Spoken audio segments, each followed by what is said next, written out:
and welcome to the Real Biz Life Chronicles, where we discuss all things business, branding, and life.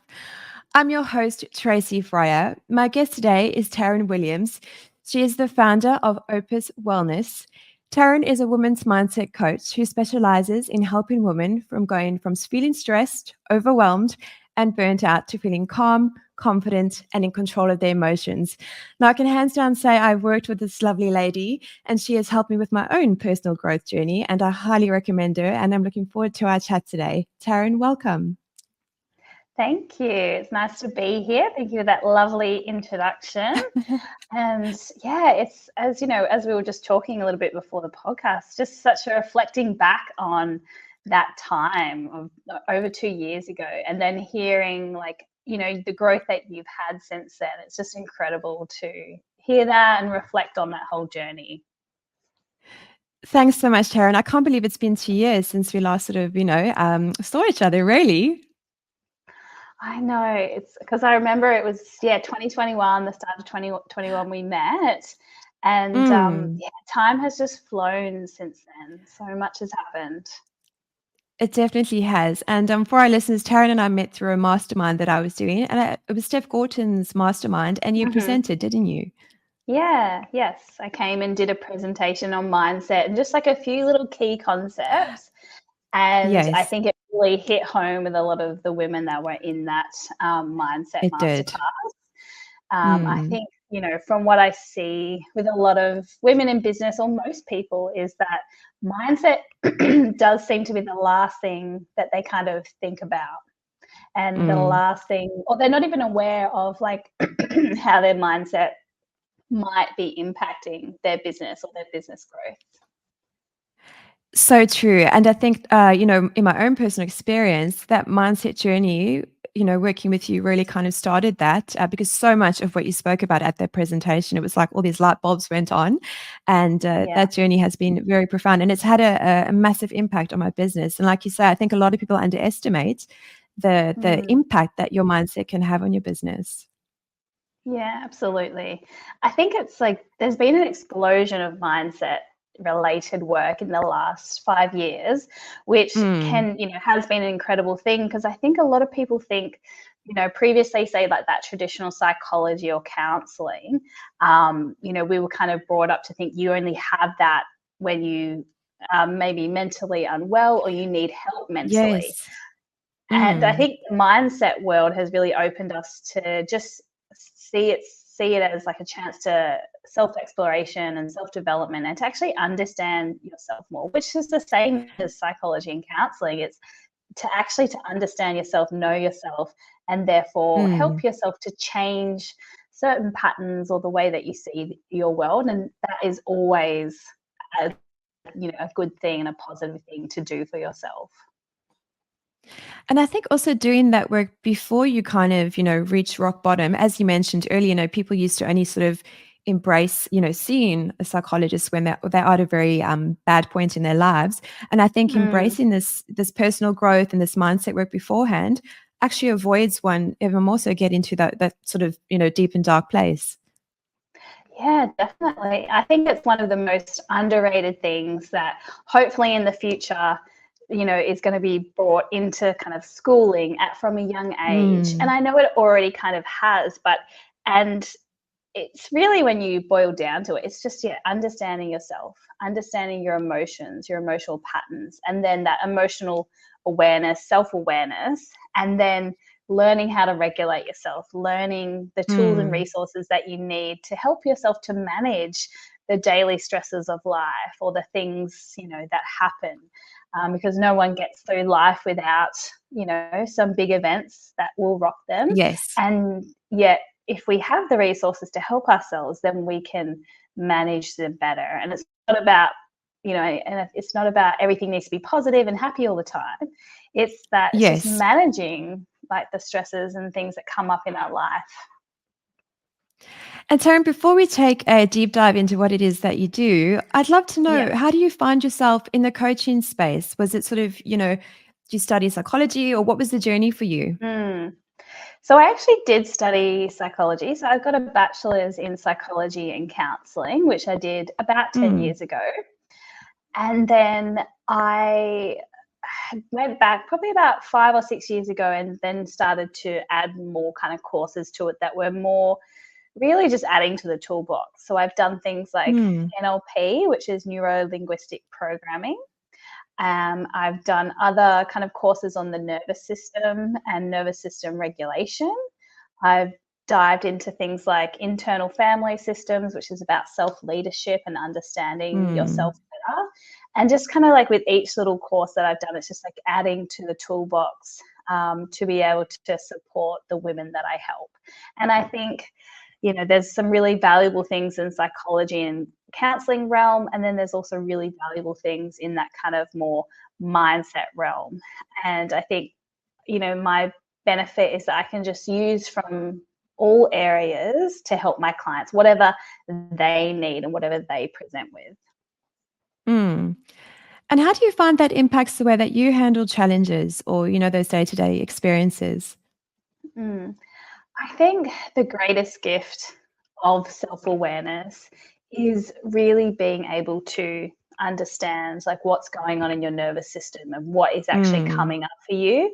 I feel like a lot of the clients, when I first meet them, a lot of women, they are actually incredibly disconnected from their own emotions. So they don't even Mm. realize that they're angry. They don't even realize that they're feeling you know, sad, or they're only aware of like the base level emotions, like say anger, sadness, instead of like all Yes. the spectrum of, you know, I'm disappointed, I'm feeling guilt, I'm feeling shame, I'm feeling resentment, frustration. Like there's so much more layers to your emotions. So I think for Mm. me, the more that I've done this work for myself, had the emotional awareness, had awareness around what patterns do I continuously run and what thoughts drive those patterns, and then what beliefs about myself drive those patterns, then I can see, you know, I've been able to like change my beliefs, change my thoughts, and therefore change like how I behave and act.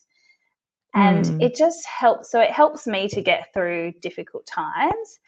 And I think it also helps me to just feel more calm most days once you kind of understand your, you know, your different emotions or the different levels of the emotions. And I Yeah. have the tools and resources to help myself. I don't ever have a bad day where like kind of it just ruins my whole day and I can't get anything done. Oh, Or I teach me never your get ways. I Uh, know, and that's, you know, I think that's the thing. What I see with a lot of women in business is like when they mm. first get into business, they don't have the emotional regulation, or they don't have the No. emotional resilience to handle everything that comes their way because there's so much to owning a business, um, So much, and yes. yeah, so many layers, and then so, yeah, do you have that emotional awareness and resilience to be able to handle everything that's coming your way? Because there's so much when you first start a business. And then every layer of your business, as you start to grow, as your business grows, if you're not as a person growing with it, then life, you know, can get really hard, or your business can feel really hard. So true. And when I did work with you, I could not believe the amount of layers that there actually is behind emotions. And I came to see, and I'm happy to share, you know, Mm, and I thought it was like you said, that very surface level emotion. But when we did the timeline thing, which I still speak about to this day, was amazing. yeah. And just kind of taking a deeper dive. And there's so many things that we don't actually understand about our internal wiring that you really brought to light for Mm, me. yeah. And I think, Hmm. you know, that timeline therapy that we did, it's so profound when you experience It that. is. And it Mm. just goes to show as well, like, you know, if a lot of the women I work with, they'll have some sort of variation of the belief of like, I'm not good enough, or I'm not smart enough, Mm. or I can't do this. And they just can't seem to bypass that belief. Yes. Consciously, we might be able to say to ourselves, like, I can do this, like I've got this, like, you know, I can manage this. But unconsciously, our body is saying, but I'm not good enough. And that Yeah. prevents us from being able to move forward. And when you Mm. can start to recognize, like, well, where did that belief actually come from? And timeline helps us to, go back, to change the meaning of that belief, to realize that, Mm. that it actually isn't true, and to see Yes. the event in a different way. And I think that's really a perception, issue, is how are we perceiving our world. And I think if you're talking about modern day, in the now, of any problems that you're having in business, one thing that I like to do is, if I'm having a problem in my business, so say I'm procrastinating on Mm. certain tasks, like I'll use my branding, which I'm going through at the moment. I'm doing a rebrand and I'm doing a new website. And but I've been procrastinating on this for a long time. Oh, really? For like a good 2 or 3 years. Oh my And goodness, Taryn. I Oh, know. it's great. It's great that you're doing it. It's so important. Yeah. Yeah. And I'm so excited now.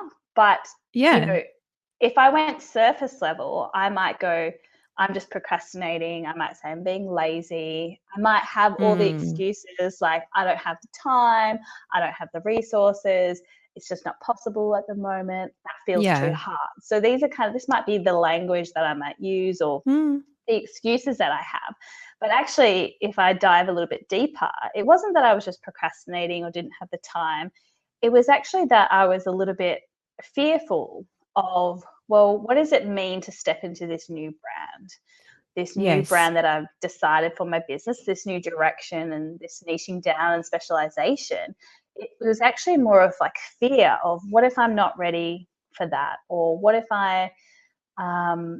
what if I don't feel like strong enough, like, or to Mm. specialize in that? So then when I actually looked at those fears that were underlying it and dealt with those, then it was easy to step forward and go, well, of course I want to do my branding. Like, why wouldn't I Yeah. want to do something like that for my business?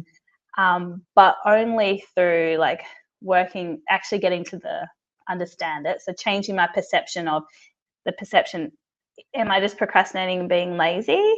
Or actually, if I look at it a different way, I can see that there were some fears underneath there that were preventing me from moving Mm. forward. And I love that you've shared that, Taryn, because so many of our clients go through the exact same thing. I had a client, Mm, didn't want a brand, said, no, I want to stay under the radar. I do not need a brand. And you realize it's all yeah. that self-doubt. And this person is incredible at what Mm, they do. And yeah. anyway, spoke some sense into them, branded them, and seeing this person's confidence. And, they now look the part. They branded, Yeah. they're brilliant at what they do. And just the confidence increase and the way this person is now carrying themselves and just owning the space that they work in is Yeah. fantastic to see. So I love that you share that. And I think we need to do a workshop with all our clients who are rebranding. Definitely. Yeah, Definitely. it's such a Because psychological thing.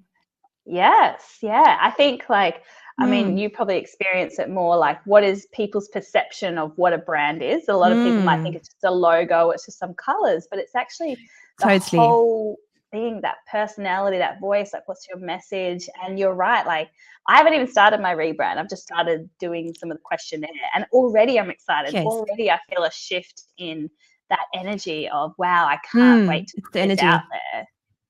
Yeah. Yes. And again, it's And like when you say you've mm, waited so long, 2 or 3 years, and having worked with you mm, again, you're brilliant at what you do as well. And I always feel like business owners, they just underestimate how great they actually are, and they deserve to have a mm. great brand, and they deserve to put Yeah. themselves out there and be serving so many Yeah. people like yourself. So I'm really Mm. excited that you're going down that journey of a rebrand. You have to share it with me once it's Yeah. done. Yeah, I will. I'm really excited. And I Yeah. think, yeah, what you've said and what you've touched upon with your example with your client is just so Mm. true. It wasn't that, he was like, I wanted to fly under the radar, like, don't want to, like, Mm. stand in their own power of what their business is. And Yeah. a lot of the times it does come down to that, that self-doubt or lack of So confidence true. in Mm. their, in their branding or mixed messaging. For me, it was a lot of like mixed messaging because I was kind of working in two different industries. Mm. And yeah, I just remember, like, people would get a lot of referrals. Business is always referral based. And I'd get a lot of referrals. And then I would hear from them. They're like, oh, I didn't really know because you don't really have an Instagram, or you don't really have like a I see. website, or, and it's confusing for them. Like, but because I have such strong recommendations and referrals, like Yes. the clients come through. But so yes, it has been coming for a long time. And I think clarity for my clients is obviously important and needed. Mm, definitely. Can you put in your tagline, just fabulous at what you do, maybe? Yeah.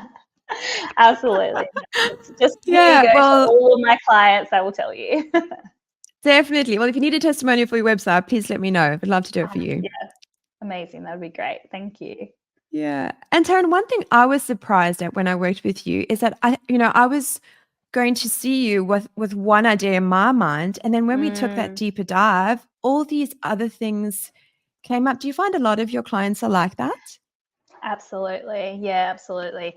I get a lot of, so at the moment I have kind of two specializations. So I work with women in Mm, business, and then I also work with women who have like poor body image or a negative relationship with food and training and their body and their health in general. mm, And say, for example, women in business, yeah, they'll always come for me for what they perceive as to be business mindset. yeah. And that is, it's once again, it's like that surface layer problem. They might say, oh, I've got a money mindset problem, or, I can't do sales calls or pitch to clients. So can you help me, do those things? And, Mm, what they might expect is, okay, I'm going to help you to feel more confident on that sales call. Like, what are we going to say? What are we going to do? But that's not the issue. The issue is like, mm-mm. well, because it's not the sales call, it's what's actually the emotion or the belief that you hold about yourself that prevents you from showing up confidently on that sales call. Mm, So the emotion that they might be feeling is doubt or fear, or the belief that they might be feeling is, that I'm not good enough at this, or who am I to be, selling this? Um, and so then and where did those beliefs come from? Because if you hold a belief of like, I'm not good enough, or who am I to do this, that kind of what people, speak about as imposter syndrome, mm. oftentimes that belief is impacts other areas of their life, not just their business. That belief of I'm not good enough or who am I might impact their personal relationships. It might impact the way they show up with their health goals or their finances. Mm, So therefore, so I'm going into that root cause, and we're dissolving those beliefs that are there. And then once we dissolve their beliefs, they just naturally become better at sales calls and naturally become better at selling their business. yes. I don't need to talk to them about selling their business, because it's not about Yeah. that. It's what's underneath there.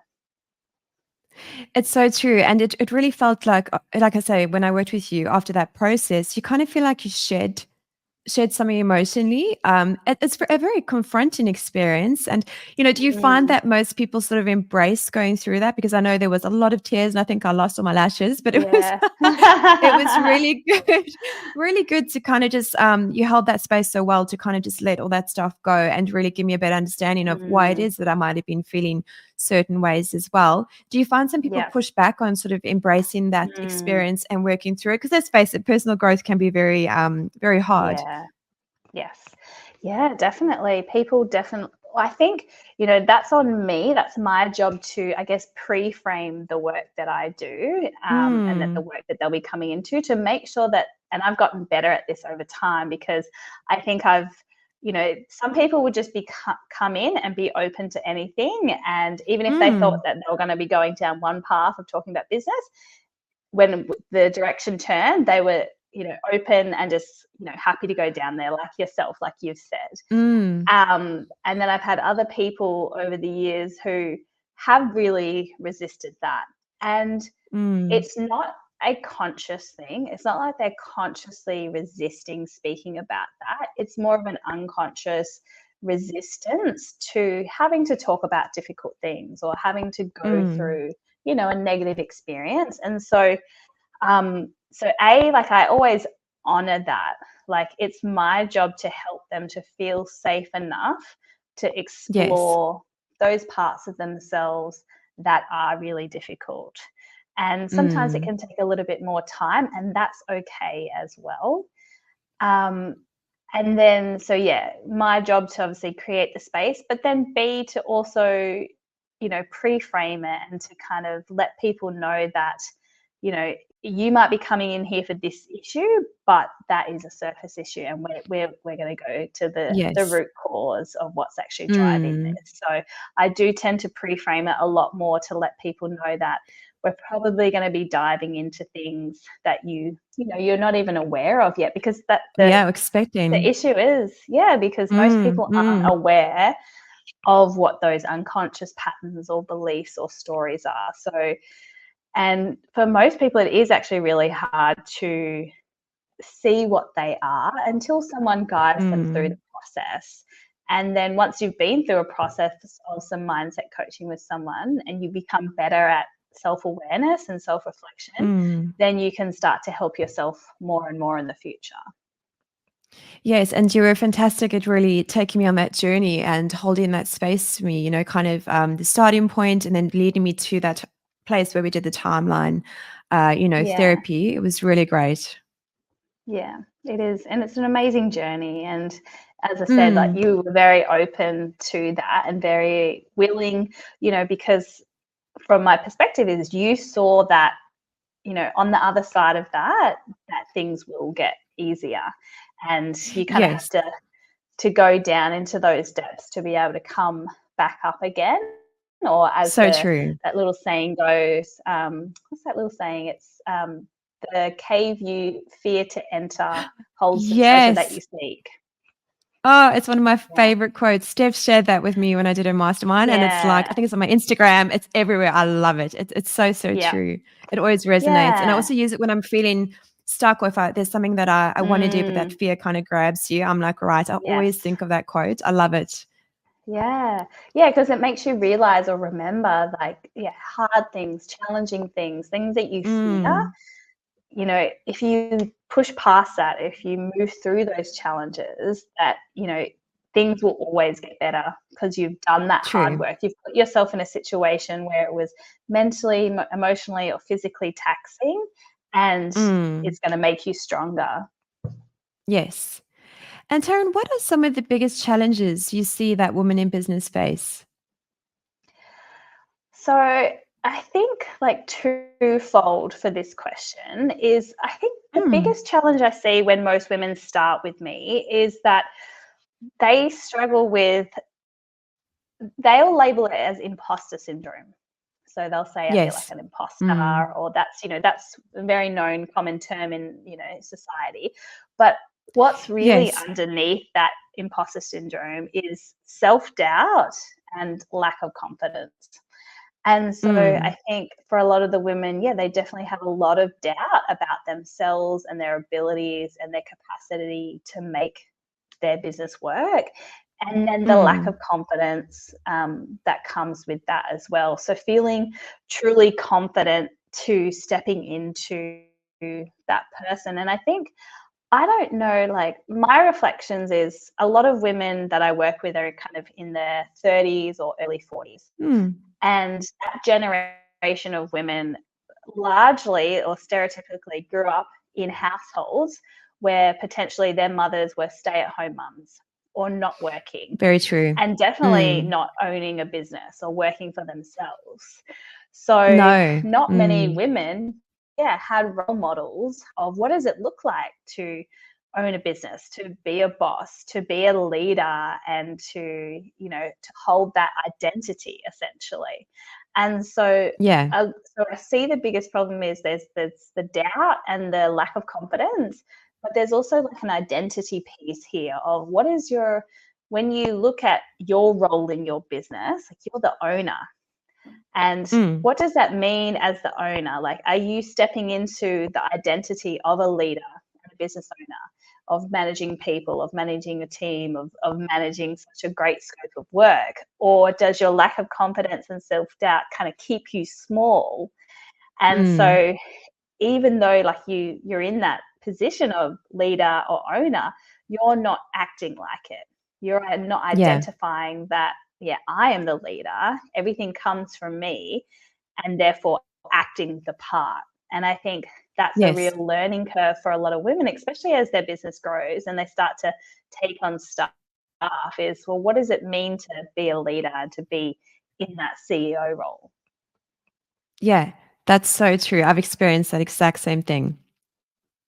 Yeah. Yeah. And you've got quite a big team now as well. So I do. having to Yeah. learn how to manage that.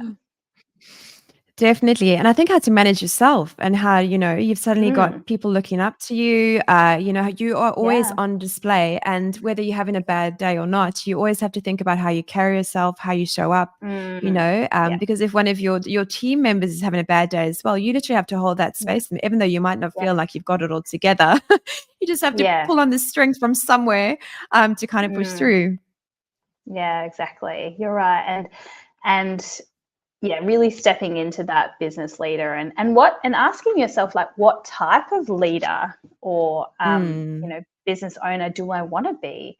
How do I want to show up for my clients? How do I want to show up for my team members? And really stepping mm, into that.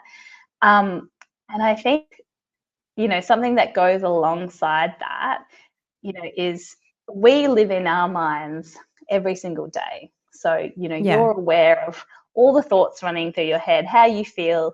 You're aware of like what you're actually doing, like work wise, every single day.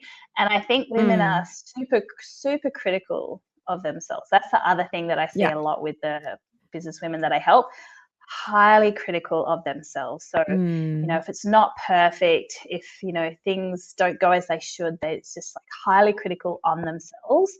And so mm. that, bleeds into that self-doubt or that lack of confidence, because any mistakes, any things that screw up, they put it back on themselves. It's like, I've Mm, failed. And so I think that being really critical has a huge part to play in how businesswomen show up. And so something that I teach or try to tackle with my clients is bringing like self-compassion into the room when that critical voice comes up, because mm. when that critical voice is allowed to roam free, it As it makes, does sometimes. you know yeah, absolutely, as it does for so many men and women in business, or Mm, just, mm. in everyday normal life. And Yes. and once again, it comes back to that self-awareness of, can we catch it or do we let it run wild? And it's really Mm. interesting because I'll have conversations with my clients and we'll be talking about being critical and trying to be more compassionate. And then they'll say something like, oh, but I just need to, get it done this way, and it has to be like this, and if this doesn't happen, and I say, do you realize that when you get into that stream of thoughts, like that's you being overly critical on yourself? Mm. And they'll say, no, that's just the way it is. And it's Yeah. like, and so getting them to see, but you're also being very critical on yourself. And instead of thinking like, if it doesn't get done like this, then that means I've failed, or I have to do it like this, or it means I'm not good enough, a more compassionate voice might ask the question of, how can you get it done in the best way possible with the energy that you've got right now? Mm. Or how can Mm. you show up as the best version of yourself today, given how you feel? Or is it okay if you don't get that done today and you can get it done Yeah. tomorrow? And it's just in a simple flip of that voice that actually allows more room for, you to actually take steps forward. Whereas a very critical Yeah. voice keeps you stuck, and it keeps you, feeling like you're not good enough or you're a failure. Mm. Why is it that you feel so many business owners are so self-critical? I think there's a couple of like trends that I see. I think Mm. there are some people who's might suffer from perfectionism, or who might suffer from, yeah, that kind of like being a high achiever, which I don't Mm. think there's nothing wrong with being a high achiever and having high standards for yourself, but it's when that you demand like perfection from yourself.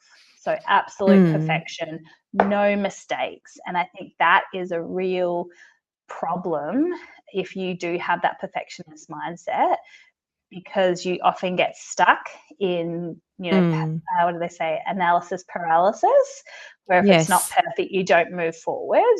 And you can be, and if you do Mm. make a mistake, then you're really critical on yourself. And then when you make a mistake, you're super critical on yourself.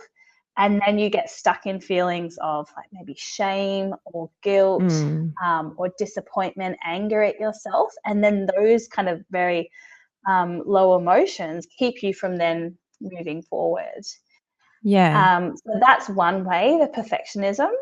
And then I think from what I see with a lot of women, especially when they first start out, so when they first start out in business and maybe they're just a sole trader or they don't have a team, their Mm. critical voice comes in, because they feel like they need to be doing everything perfectly, or they feel that they need to Mm. be always progressing, always moving forward. Yeah. And the buck stops with you. Like, there's no one else there to support you. You're on Mm-mm. your own. So if you're not doing it, then it's not getting done. So you can be very Yeah. critical on yourself, which is different from like if I was to say, okay, I've decided to start my business and I'm kind of in the first year or two. If I said to you, okay, you just got a new job in a company and you're in your first year or two, is it okay if you make mistakes? Is it okay if you don't know what you're doing? Is it okay if you're learning along the way? And the Mm. answer is yes, because no one in a job just expects you to know everything, because there's other No. people there who will teach you, who support you, who will help you grow. And yet when we work for ourselves, we forget all about that and we just think, I should know So true. everything. Yes.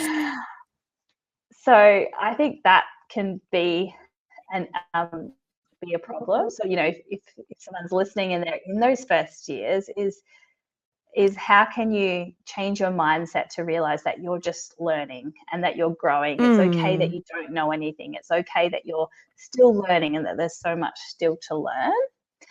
And Yes. then I think like if you're a little bit more established and you've got a kind of few years under your belt and maybe you have a few team members, it's a similar thing of, because you're the owner, because you've got people relying on you and you're managing them, once again, you feel like, well, I should know everything. Like I'm the leader, I'm leading this Yeah. business, so I need to know everything.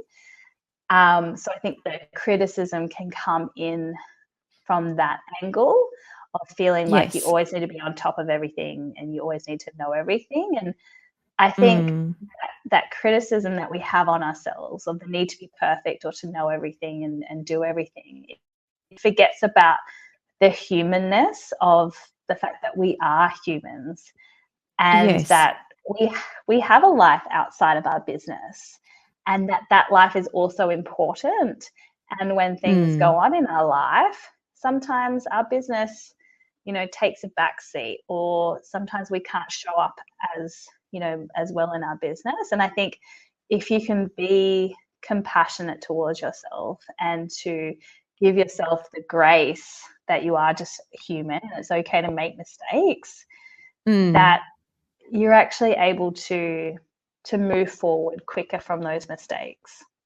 Yeah, definitely. Something someone shared with me as my advisor. He said, because I'm a recovering perfectionist, he said, Trace, if you just Yeah. view everything as an experiment, Mm. business life. I felt when he said that, it just kind of took the pressure off for me Yeah. because everything I Yeah. do, I give 169%. And I just, Mm. that frame, and I always remind myself of it as well, because if you sort of have Yeah. that perspective, it doesn't feel as intense and like I have to do everything, perfect and Mm. top notch. Yeah. So that really, really helped, just the way Yes. I was sort of operating.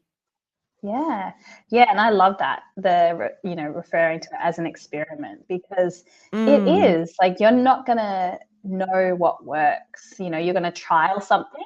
If it works, great. Or if it works quite well, but we want to perfect it, then we're going to try Yeah. something else. And if it fails, Mm. then it's not a reflection on who you are as a person. I think that's where a lot of people get Totally. caught. If they Mm. fail at something in their business, they see it as a reflection on who they are, that I can't do it, I'm not good enough, instead of just realizing, okay, that failed. What do I need? What can I learn from that? What do I need to change or to implement to ensure that I don't fail next time, or I get closer towards Yeah. my goal? And Tarryn, also, why do you think so many women struggle with self-body image? Some women, you even give them a compliment and they say, oh, no, or they say, oh, no, I just got this from Kmart, whatever the case may be. So they kind of Yeah. like downgrade the compliment. And Yes. yeah, it's just so interesting. I mean, I don't think men struggle with it as much, and correct me if I'm wrong. Why do you think so Yeah. many ladies struggle with it? Yeah. Well, I think we're definitely going to see the tides change in regards to men starting to experience more negative body image in the future. But I think for women, from this kind of it's only started to change in the last 5 to 10 years. But prior to that, most women were brought up in the society or culture that taught us that the way we look is our number one quality, or the way we look was the number one avenue through which we got our self-worth. So, Yeah. learning that if I'm pretty, or if I'm beautiful, or if my body looks a certain way that culture deems to be acceptable, then, that means that I am accepted as a person, and, and therefore my self-worth gets attached to that certain image and that sort of body. And so I think that is the kind of the biggest one that we, taught from a very young age, that how we look matters more than what we, contribute to society, or it matters more than the person that I am. And Yes. I just don't think that men have had the same messaging as women have from that young age. And so, then we see, how does it show up in, the corporate world, or in when you own your own business. And it's that we have to look a certain way, and we have to look polished, and we have to look, we have to put across a certain image. And I know that a lot of women that I've worked with who maybe perceive themselves as being overweight, they equate the way that they look as it therefore means that I'm not successful in business. Or they feel that Yeah. people might be judging them because if I look this way, if I'm perceived as being overweight, then people will probably perceive me as not being as successful, because of the connotations that we've had in society, is that if you're overweight, that you're lazy. And Yeah. therefore, we take that and then we put it on something else, like your work ethic, and say that, well, if you look overweight, then you must also be lazy in your work. And so, Yeah. a lot of women struggle with, if they feel overweight, they don't feel healthy or successful. And I think, it comes across in a myriad, like so many different ways. It's not even just what your body looks like or what size you are. It's also the clothes you wear, and your makeup and Yes. your All of it. hair. Yeah. So Mm. much. And even me, I So remember much. so many things. And when I was younger and I worked in recruitment, so very corporate world, having to go to, business meetings and things like that. And I have very curly hair, but back then, like, I didn't know how to tame my hair. I didn't know what to do with it. And I always felt incredibly self-conscious because my hair was always a little bit wild and unruly. And I felt like Yeah. I had to make it look sleek and professional and chic, because that's the way, it was perceived, of like, your Your hair has to look image. nice, or straight hair looks better than curly hair. So I always used to feel really Yes. self-conscious. And that is just one little aspect of hair, not let alone how you look or how your body looks. Yeah, and your hair's beautiful. Yeah. And now I have a really great relationship with my hair and I love it. I remember you But saying, yeah, yes. yeah. So, but Yeah. yeah, coming back to the body image for women, I just think it permeates like so many areas of our life. If we, Mm. it impacts how we show up in our personal relationships, whether that's friendships or intimate relationships. It might show up in, like, if you don't feel confident in your body, and confidence in your body doesn't come from being a smaller size. Confidence in your No. body is an emotion that you can build for yourself. But it might Mm. impact if you own a business, like going to lots of networking events. Because if you don't feel confident in your body, you might go to those networking events feeling insecure and, Yes. not reach out to meet new people and kind of keep yourself small or hidden. That's very true. I've, as I mentioned, been on a massive personal growth journey, and part of that was looking at my health and what I was, what Mm, habits I had that didn't no longer served me. And especially what you said about the networking really resonates because when I was 18 kilos heavier, I don't think I even realized how sort of unhealthy I potentially looked, but having lost that weight, mm, it kind of just, mm, and again, not to tie my self-worth to weight, but it does definitely, it makes you feel so much better within yourself. But then on the flip mm. side of that, you kind of, and I guess it's the psychological side of things, you almost just see yourself as that person that's sort of 18 kilos Yes. heavier. It's so crazy, like the power of Yeah. the mind, right? And it's, I think that the Yes. indication of obviously when I had to buy new clothes, but yeah, it's you've kind of got the you're always constantly at war with yourself. Or at least I was.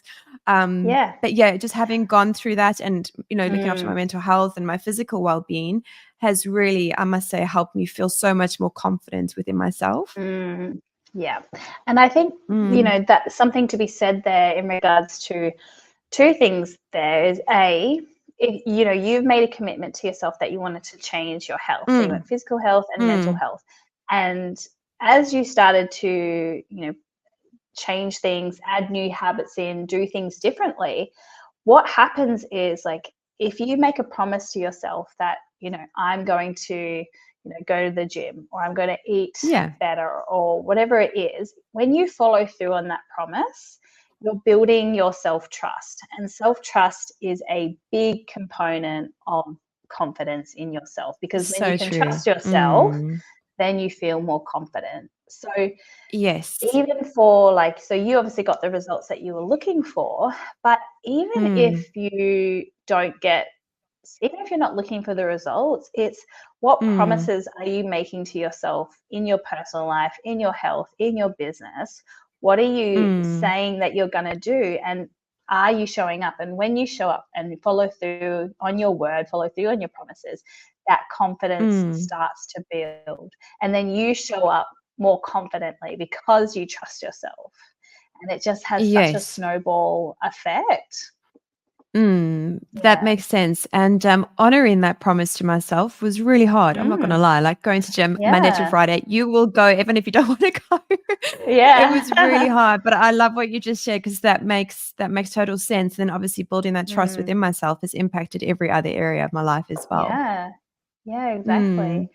And I think what you said before about, even after you lost the weight, you kept thinking that you were this person who was 18 kilos heavier. yeah, And yeah, yeah, I think that comes back to, like, that identity problem, which you spoke before about, mm, are you stepping into the identity of a leader?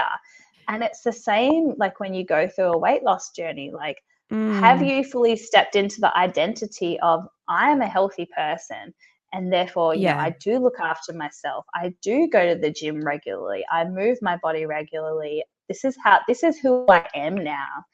Um, Versus, were you still identifying with that person who is overweight, thinking, oh, I don't normally do this. Like, that is, like, my old yeah, self, the person who was 18, kilos overweight, like, that's who I am.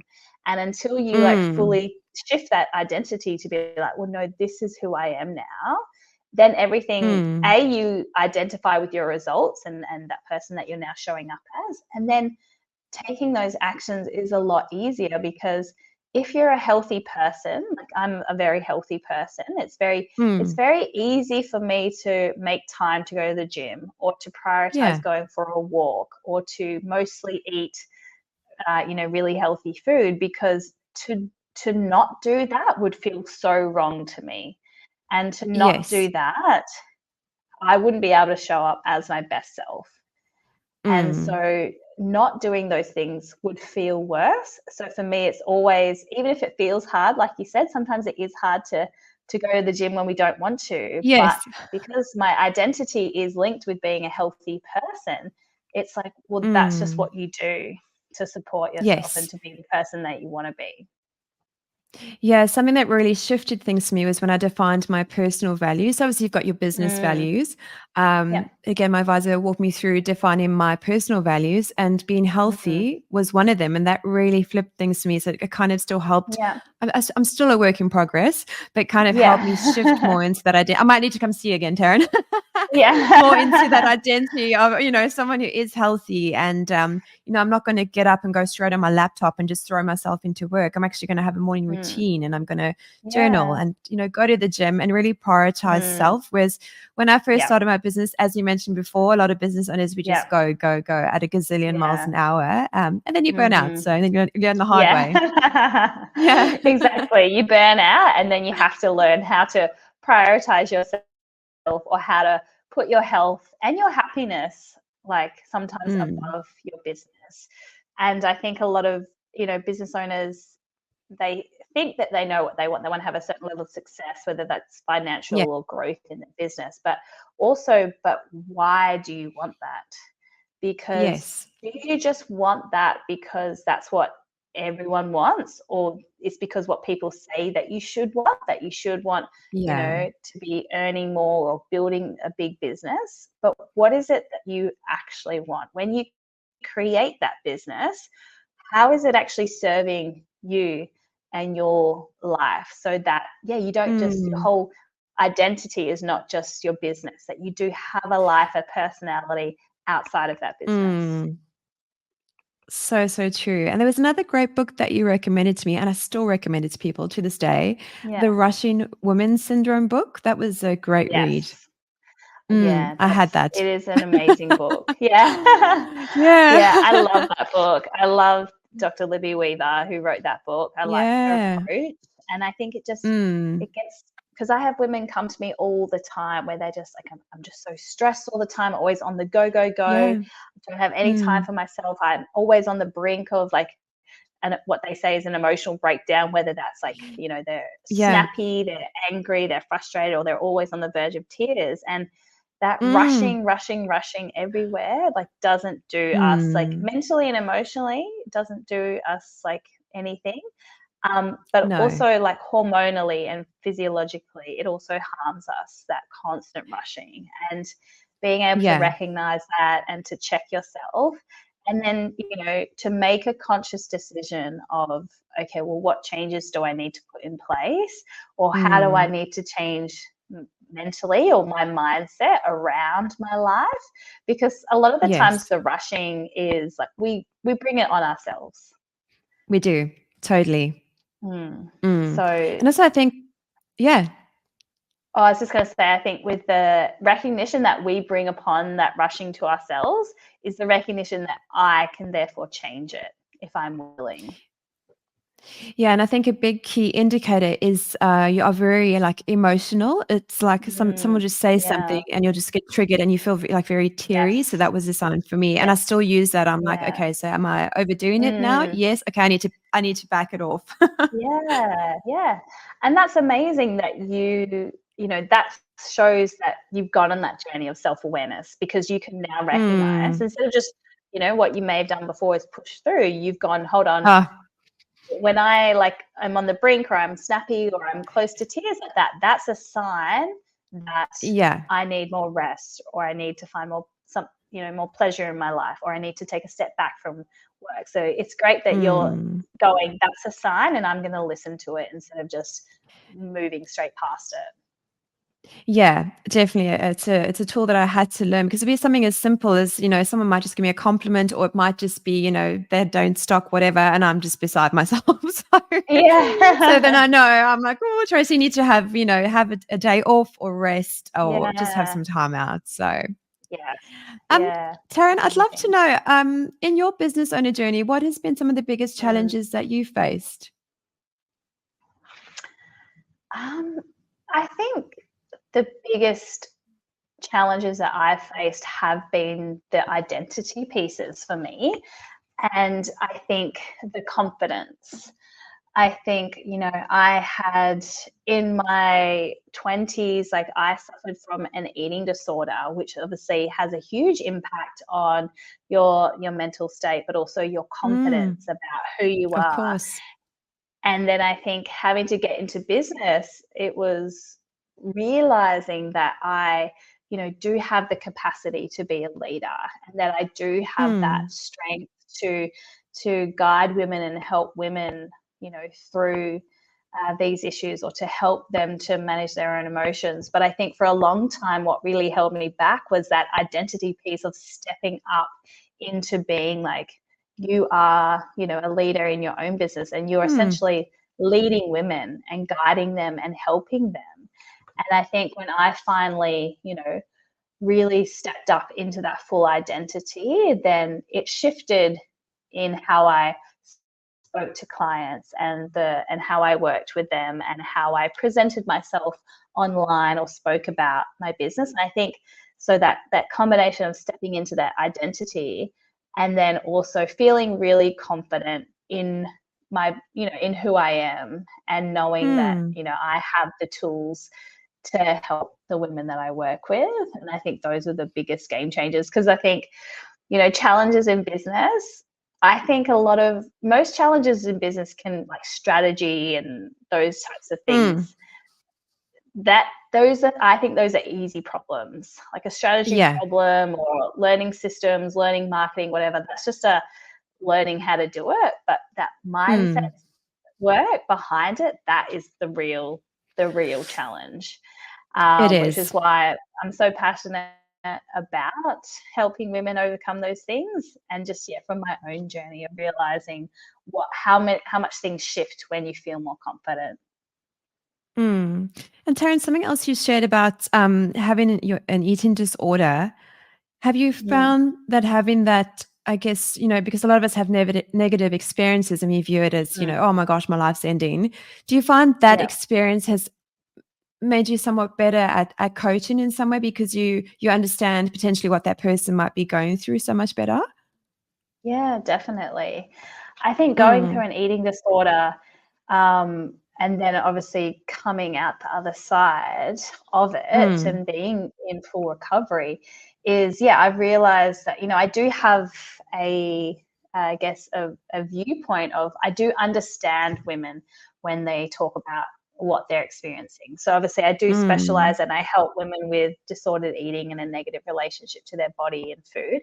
But even with the women that I coach purely in business, almost every single woman that I coach, when they come to me for business mindset coaching, they also have a negative body image that is impacting them, and then how they show up in their business. So I think my personal experiences of, like, I do know what it feels like to have poor body image, to not feel like do I look like the role? Or if I'm having a poor body image day, especially for women, I think, if I'm having a poor body image day, for a lot of women, if they wake up and they say, oh, I feel fat, or I don't like how I look, I don't look good today. Oftentimes that can make women then go into a negative spiral of either feeling, really down on themselves, frustrated, sad, disappointed, or then the self-doubt comes up. And then how is that impacting them if they've then got to go show up with clients, or if they're going to a networking event and they're feeling like that. So, even helping, business women that I work with to, how can they navigate poor body image days, or how can they, just helping those women to remove their, their self-worth from how they look, has a huge impact as well. And so, from your original question, when clients come to me with those things, obviously having those experience, having a lived experience and working through it, and having a toolbox, and also knowing that what the underlying causes are, which is really just our emotions and beliefs, and then helping my clients work through that, can be a huge blessing. And Tarryn, you mentioned earlier that you were in recruitment before. Yeah. So after I did my psychology degree, I really wanted to be a child psychologist when I was at university. I love children. I wanted to be a teacher when I was younger because I just love children so much. But then I realized I didn't want to be a teacher, but psychology sounds good and child psychologist. But as I was going through university and I was doing different placements, I realized that I was too sensitive to work with children in that Oh, I'd be the realm. same. I just, especially because I was very young when I was I was finishing up my uni degree. I was like 23 or 24. So no life Yeah. experience yet and still very sensitive. So I thought, let me just take a little break. I'll go into the workforce. Maybe I should do organizational psychology instead. So psychology in the workplace. And a good little segue to that was recruitment as just a starting point of doing something different. So I thought, okay, I'll do recruitment for a few years. But recruitment is a very sales job. And for me, there was no real purpose. Like there was no alignment. All I saw it was is like, I'm helping someone get a job, someone like a white collar job. I'm just a middleman. I'm helping someone get a job that they can probably get themselves. And there was no satisfaction for me. Like I get a lot of satisfaction from the work that I do now. And I love the work that I do, but that role, there was no satisfaction for me. So I only lasted about 2 years. Right. And Tarryn, if there was one bit of advice you could give a business owner, what would it be? I think the biggest piece of advice is to commit or to put effort into your own self-awareness and self-development, because the more awareness that you have around your own mindset, your thoughts, your beliefs, your values, and the more awareness that you have around that, the greater impact you can have in your business by knowing, the things that hold you back and actually working through those and overcoming those. So investing in personal development, and that's a continual journey for years to come of just the greater your self-awareness is, the more you're able to help yourself in the future. And Tarryn, something you've mentioned there as well, because sometimes if one hasn't been on that mindset journey, the idea of just spending the money or investing in oneself can be, it can hinder a lot of people. If there is someone that, someone that's listening that's maybe feeling that way, is there perhaps something that they could do to help them start this process of feeling worthy of investing, that money in themselves to kind of start this journey? Yeah, I think, anything in regards to like personal development or self-development books is a great place to start for most people, is just investing in those books, but actually doing the activities in those books. For a lot of people, I know they've got like shiny object syndrome. They just like read a book and go, oh, that was so amazing, I'm definitely going to do that. And then they just go on to the next book or the next thing.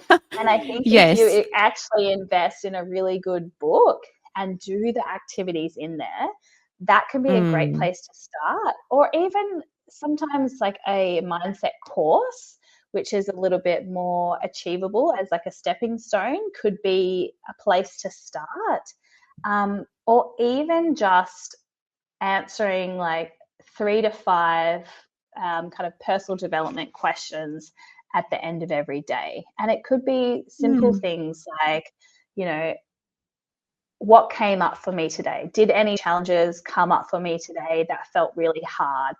Why were they hard? How did I manage it this time? Or how could I manage it better in the future? Or did I notice that anything triggered me today and made me feel like heightened levels of emotion, whether that's anxiety or anger, frustration, sadness? But did something trigger me today? And then asking that deeper question of, why did it trigger me? What thoughts did I have? What came up? Why did I feel that heightened emotion? So even just some basic reflection questions and doing them every single day consistently, you're going to learn a lot about yourself. And then as you start to learn more about yourself, then you might feel like, oh, okay, I can see how I keep running the same pattern, or this belief keeps popping up and I can't seem to like move past it. And then that might give you the confidence to feel like, okay, well, now is the right time to invest in someone who can help me to really clear this and get to the bottom of it. Yeah, and if I can recommend to definitely have a journal, don't just do it in like your Yeah. diary where you've got your work stuff as well. Have a dedicated journal and, have it dated. I find every morning I date it, I kind of work through everything, and just having that dedicated space where you can kind of do all that really helps. Yes. Yeah. It's just that personal book just for you, where you can kind of just let all your thoughts come out onto the page and really get into a practice of awareness and analyzing what's actually going on for yourself.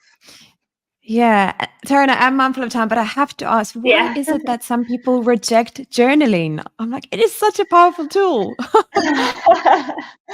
I think a lot of people find it awkward or uncomfortable.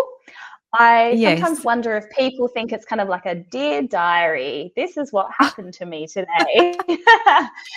And I think maybe. people find it, I think people find it a little bit awkward writing down their feelings, because for most people, Right. they ignore their feelings.